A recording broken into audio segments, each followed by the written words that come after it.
सोनेरी सावल्यामध्ये सगळ्यांचं खूप मनापासून स्वागत. नमस्कार, कसे आहात सगळे? आता मार्च संपत आला तरी सुद्धा इथली थंडी काही कमी होत नाही आहे.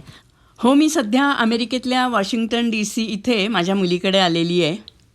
तर इथे आता स्प्रिंगची अगदी नुकतीच सुरुवात झालेली आहे आणि नेहमीप्रमाणे इथे स्प्रिंगच्या सुरुवातीला सगळीकडे चेरी ब्लॉसमची झाडं अगदी पूर्णपणे फुलांनी अगदी बहरलेली दिसतात.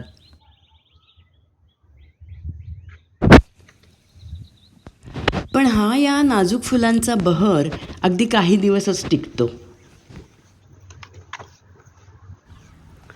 आता हे झाड पहा, हे फुलांनी इतकं डवरलंय की जणू काही डोक्यावर फुलांची छत्रीच उघडून धरली आहे कुणीतरी.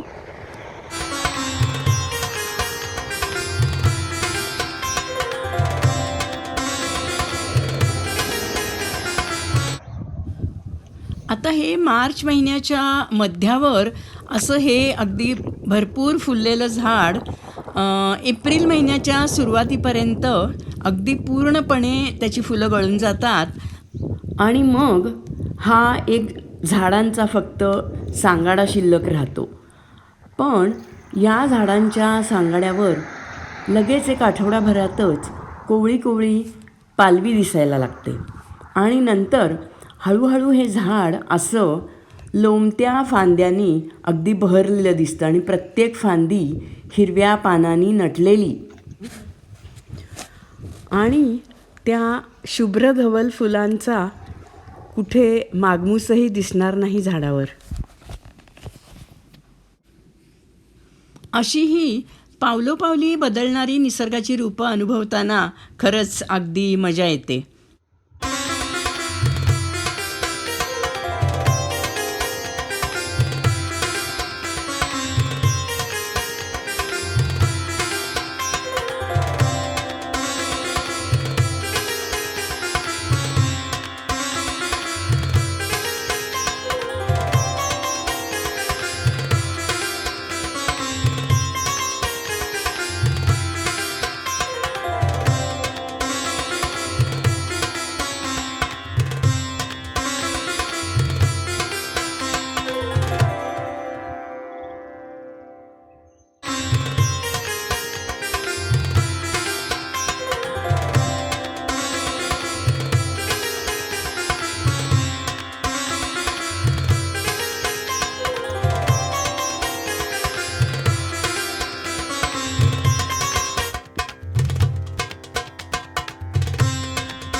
तर मंडळी, चेरी ब्लॉसमची ही फुलं अगदी पांढऱ्या शुभ्र धवल रंगातली आपल्याला जशी दिसली आधी, तशीच काही फुलं ही सुंदर गुलाबी रंगाची असतात. ही फुलं बघताना आपल्याला असं वाटतं की जणू काही सगळा आसमंतच गुलाबी रंगात न्हाऊन निघालेला आहे.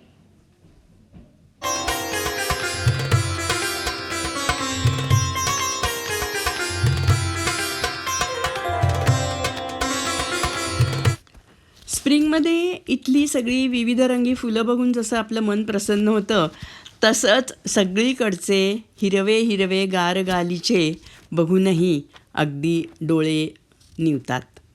आणि हे सगळे हिरवे गालीचे हे स्प्रिंगमध्ये अगदी संपूर्णपणे मॅनिक्युअर्ड असतात, कारण या काळात सगळीकडचं लॉन मोईंग चालू असतं. खाली जमिनीवरही गळून पडलेल्या फुलांच्या पाकळ्यांच्या पायघड्या दिसतात.